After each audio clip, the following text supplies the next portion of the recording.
নমস্কার, আমাদের চ্যানেলে তোমাদের সকলকে স্বাগত জানাই।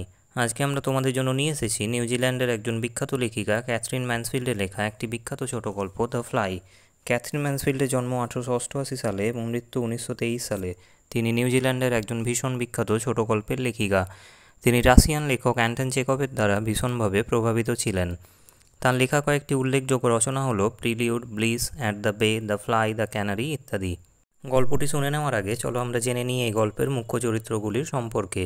এই গল্পের অনামী মুখ্য চরিত্র হলো বস, এক সফল ও ধনী ব্যবসায়ী। মিস্টার উডিফিল্ডের বন্ধু, তার ঝকঝকে শহর দপ্তরের জিনিসপত্র নিয়ে ভীষণ গর্ব দেখায়। প্রথম বিশ্বযুদ্ধে নিহত তার একমাত্র ছেলের জন্য সে এখনও শোকাহত। মিস্টার উডিফিল্ড শিশু সুলভ, হালকা মেজাজের, কিছুটা স্মৃতিভ্রংশ, বৃদ্ধ, অবসরপ্রাপ্ত এবং কিছুটা দুর্বল ভদ্রলোক। বসের চোখে একজন করুণার পাত্র। প্রথম বিশ্বযুদ্ধে সেও এক ছেলেকে হারিয়েছে। স্ত্রী ও কন্যাদের ওপর বর্তমানে নির্ভরশীল। মেসি বসের অফিসের বার্তাবাহক বা কেরানি। সংক্ষেপে উল্লিখিত, বৃদ্ধ কিন্তু শ্রদ্ধাশীল, কর্তব্যপরায়ণ এবং নীরবে তার ভূমিকায় দক্ষ। মাছি, এই গল্পে আমরা একটি মাছিকে দেখতে পাবো। বসের ছেলে, সরাসরি কখনো দেখা যায় না, একজন যুবক যে 6 বছর আগে প্রথম বিশ্বযুদ্ধের সময় নিহত হয়েছিল। তাকে সক্ষম, বন্ধুত্বপূর্ণ হিসেবে উল্লেখ করা হয়েছে। রেজি সরাসরি কখনোই উপস্থিত হয় না এই গল্পে। মিস্টার উডিফিল্ডের ছেলে, প্রথম বিশ্বযুদ্ধে সেও মারা গেছিল। একটি প্রজন্মের ভাগ করা শোককে উপস্থাপন করে। যুদ্ধের কারণে হারিয়ে যাওয়া একটি তরুণ জীবন। মিস্টার উডিফিল্ডের কন্যারা কেবল প্রসঙ্গক্রমে উল্লিখিত। তাদের বাবার স্বাস্থ্যের কারণে তার দৈনন্দিন কার্যকলাপ নিয়ন্ত্রণ করে তারা। শুরু হচ্ছে আজকের আমাদের আলোচ্য ছোট গল্প দ্য ফ্লাইয়ের সারসংক্ষেপ। দ্য ফ্লাই গল্পটি শুরু হয় বস নামে পরিচিত একজন বয়স্ক ব্যক্তির অফিসে। তার বন্ধু বৃদ্ধ মিস্টার উডিফিল্ড তার সঙ্গে দেখা করতে এসেছে। অবসর এবং স্ট্রোকের পর থেকে মিস্টার উডিফিল্ডের জীবন তার স্ত্রী এবং কন্যাদের দ্বারা নিয়ন্ত্রিত হয়। তারা তাকে শুধুমাত্র মঙ্গলবার বাড়ির বাইরে যেতে দেয়। বস তার থেকে 5 বছরের বড়, কিন্তু বস দেখতে সুস্থ ও সবল। মিস্টার উডিফিল্ড অফিস রুমটি কতটা আরামদায়ক তা নিয়ে কথা বলে। বস গর্বের সঙ্গে তাকে তার সদ্য সাজানো অফিসটি দেখায়। নতুন কার্পেট, বিশাল বইয়ের আলমারি, প্যাঁচানো গুড়ের মতো পায়াওয়ালা টেবিল, বৈদ্যুতিক গরম করার যন্ত্র। তবে সে টেবিলের ওপরে তার ছেলের ছবির দিকে ইঙ্গিত করে না। ছবিটি 6 বছরেরও বেশি সময় ধরে সেখানে আছে। ছেলেটি তার উর্দি পড়ে আছে। মিস্টার উডিফিল্ড সকালে তার বন্ধু বসকে কী বলতে চেয়েছিল তা মনে করার চেষ্টা করে, তবে সে তা মনে করতে পারে না। তার হাত কাঁপতে শুরু করে এবং দাড়ির ওপরে লাল ছোপ দেখা যায়। তার অবস্থা দেখে বস তার প্রতি করুণা বোধ করে এবং তাকে পানীয় দিতে চায়। সে বলে যে হুইস্কিটি খুবই দামি। এটি সরাসরি উইন্ডজার ক্যাসেলের ভূগর্ভস্থ মদের ভাণ্ডার থেকে এসেছে। মিস্টার উডিফিল্ড বসকে বলে যে তার স্ত্রী এবং মেয়েরা তাকে বাড়িতে পান করতে দেয় না। বস তাদের জন্য 2টি গ্লাসে মদ ঢেলে দেয়। সকালে বসকে মিস্টার উডিফিল্ড যা বলতে চেয়েছিল পানীয়টা তাকে তা মনে করিয়ে দেয়।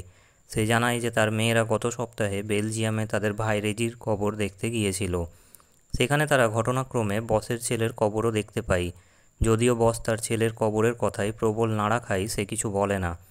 উডিফিল্ড আরও বলে যে বসের ছেলের কবর সুন্দরভাবে দেখাশোনা করা হচ্ছে। তারপর সে ব্যবসার নামে একটি হোটেলের অন্যায় কাজকর্মের কথা বলে, যার সম্মুখীন তার মেয়েরা হয়েছে বেলজিয়ামে, এবং সে অফিস থেকে বেরিয়ে যায়। বস অনেকক্ষণ ধরে তার অফিসে শূন্য দৃষ্টিতে বসে থাকে। তারপর সে অফিসের পুরনো বার্তাবাহক মেসিকে বলে যে সে 8 ঘন্টার জন্য কারোর সঙ্গে দেখা করবে না। মেসি দরজা বন্ধ করে দেয়। বস তার একমাত্র ছেলের স্মৃতি মনে করে কাঁদতে নিজেকে প্রস্তুত করে। অতীতে প্রচণ্ড কান্না তাকে স্বস্তি দিয়েছিল, কিন্তু এবার খুব আশ্চর্যজনকভাবে সে কাঁদতে পারে না আর। বস মনে করে কিভাবে তার ছেলে অফিসের কাজগুলো সামলাতে শিখেছিল, কিভাবে সে অফিসের কর্মীদের মধ্যে জনপ্রিয় হয়ে উঠেছিল, এবং কিভাবে 6 বছর আগে একদিন তার ছেলের মৃত্যুর খবর নিয়ে একটি টেলিগ্রাম এসেছিল। এই খবরটি তার হৃদয় ভেঙে দিয়েছিল এবং সে একজন ভেঙে পড়া মানুষ হিসেবে তার অফিস ছেড়ে চলে যায়। সে তার ছেলেকে খুব ভালোবাসত। তার স্বপ্ন ছিল তার ছেলে ব্যবসার দায়িত্ব নেবে, কিন্তু এখন সে প্রায় কিছুই অনুভব করে না আর।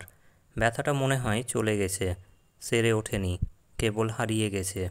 সে আগের মতো দুঃখ অনুভব করে না। এটা তাকে বিহ্বল করে। সে ছেলেটির ছবিটি দেখার সিদ্ধান্ত নেয়। সেই মুহূর্তে বস দেখতে পায় যে তার ডেস্কের কালির দোয়াতে একটি মাছি পড়ে গেছে এবং সেটা সেখান থেকে বেরিয়ে আসার চেষ্টা করছে অবিরাম, কিন্তু ব্যর্থ হচ্ছে। সে একটি কলম দিয়ে কালির দোয়াত থেকে এটিকে বের করে একটি ব্লটিং পেপারের টুকরোর ওপরে ঝেড়ে ফেলে। মাছিটি কিছুক্ষণের জন্য বিশ্রাম নেয় এবং তারপর নিজেকে পরিষ্কার করতে শুরু করে ধাপে ধাপে। একটি পুরো দস্তুর পরিষ্কার করার প্রক্রিয়ার মধ্য দিয়ে যাওয়ার পর সেটা আবার ওড়ার জন্য প্রস্তুত হয়। কিন্তু ঠিক তখনই বসের মনে একটা ভাবনা আসে। সে তার কলম কালির দোয়াতে ডুবিয়ে দেয় এবং মাছিটির ওপর একটি কালির ফোঁটা ফেলে দেয়। মাছিটি হতবাক হয়ে যায়, এরপর কী হবে তার জন্য অপেক্ষা করে। তারপর যেন যন্ত্রণাদায়কভাবে সে আবার নিজেকে পরিষ্কার করার কাজ শুরু করে। বস মাছিটার সাহসের জন্য তার প্রশংসা করে। সে মনে করে যে জীবনের অসুবিধাগুলো মোকাবিলা করার জন্য এটিই সঠিক মনোভাব। অবশেষে মাছিটি তার কাজে সফল হয়। তারপর বস মাছির ওপর আরও একটি কালির ফোঁটা ফেলে। যদিও খুব দুর্বল এবং ভীতভাবে মাছিটি লড়াই করে এবং নিজেকে পরিষ্কার করে। বস শেষবারের মতো মাছিটির সহ্য শক্তি পরীক্ষা করার সিদ্ধান্ত নেয়।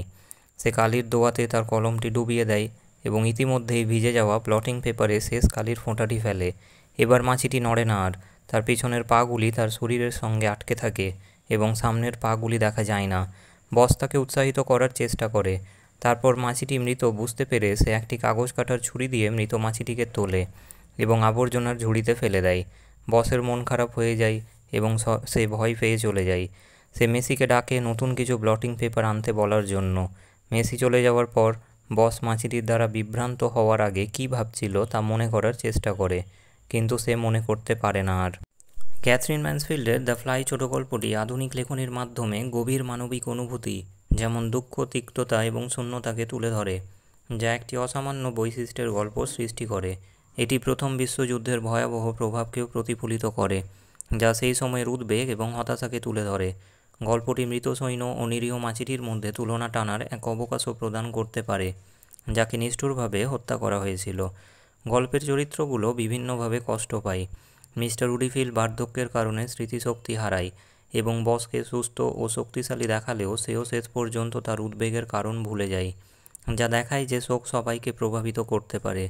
বস তার সুন্দর আসবাবপত্র এবং আরামদায়ক অফিস নিয়ে গর্ব করে, কিন্তু যখন তার যুদ্ধে নিহত ছেলের কথা মনে পড়ে তখন সে উপলব্ধি করে যে জাগতিক সম্পদ মানসিক দেউলিয়া অবস্থাকে নিরাময় করতে পারে না। সে ক্ষমতার প্রতীক হলেও ভাগ্যের কাছে অসহায়। মাছিটি বসের মতো শক্তিশালী ব্যক্তিত্ব দ্বারা নিয়ন্ত্রিত নিরীহ মানুষের প্রতীক। বস মাছিটির সঙ্গে কিভাবে আচরণ করে তা তার নিজের অভ্যন্তরীণ সংগ্রাম, হিংসাত্মক আবেগ ও মর্মাঘাত প্রকাশ করে। ম্যানসফিল্ডের গল্প শেষমেশ ইঙ্গিত দেয় বসের জীবনের শূন্যতার, যার কারণ সেই প্রবল মনোবেদনার অনুপস্থিতি যা সে তার মৃত ছেলের জন্য একসময় অনুভব করত। সেই গভীর দুঃখ আর নেই, কিন্তু তারই সঙ্গে হারিয়ে গিয়েছে তার হৃদয়ের কোমলতা। সে আর নরম মনের মানুষ নয় এবং এখন সে একটা মাছিকে ইচ্ছাকৃতভাবে পীড়ন করতে ও মেরে ফেলতে পারে। তাহলে আজকের ভিডিওয়ে আমরা শুনলাম ক্যাথরিন ম্যানসফিল্ডের লেখা একটি বিশ্ববিখ্যাত ছোট গল্প দ্য ফ্লাইয়ের সারসংক্ষেপ। যদি ভিডিওটি তোমাদের ভালো লেগে থাকে তাহলে ভিডিওটিকে লাইক, শেয়ার এবং চ্যানেলটিকে সাবস্ক্রাইব করতে ভুলবে না। ধন্যবাদ।